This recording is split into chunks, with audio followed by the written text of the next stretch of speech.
Assalamualaikum warahmatullahi wabarakatuh.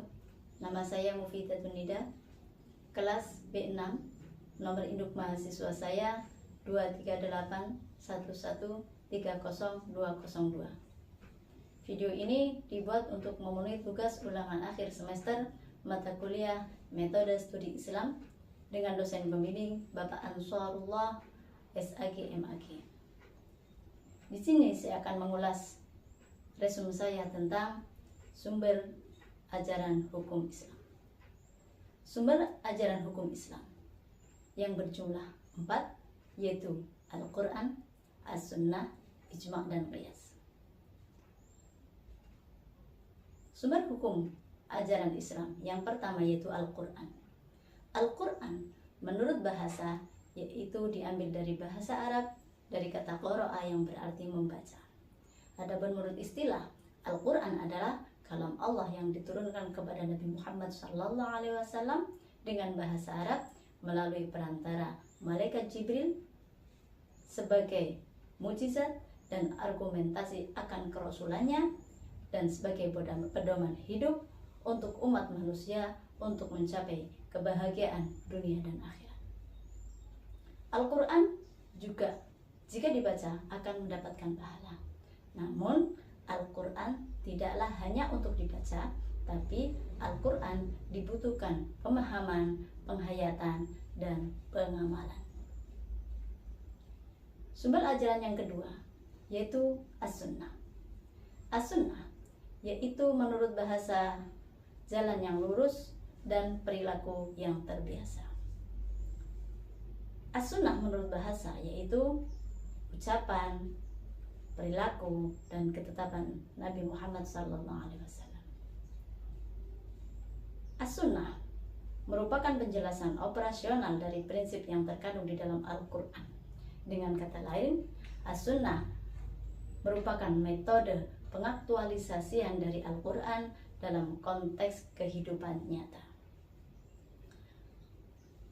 Sumber ajaran hukum Islam yang ketiga yaitu Ijma'. Ijma' menurut bahasa yaitu kesepakatan. Menurut istilah, kesepakatan para mujtahid dari umat Nabi Muhammad SAW pada zamannya tentang perkara syar'i setelah wafatnya Nabi Muhammad SAW.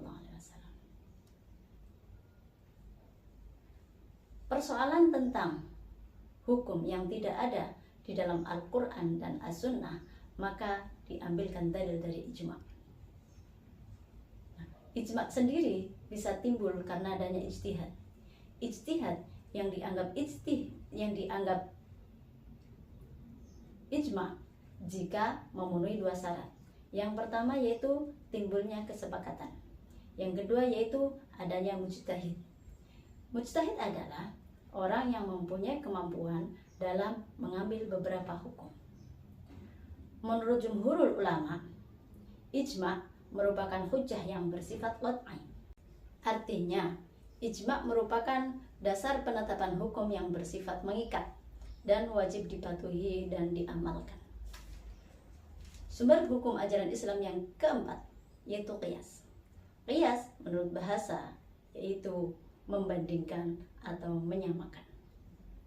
Adapun menurut istilah, qiyas adalah menetapkan hukum dari suatu peristiwa yang belum ada nas hukumnya dengan cara membandingkan dengan suatu peristiwa lain yang telah ditetapkan hukum nasnya karena adanya persamaan ilat di antara keduanya.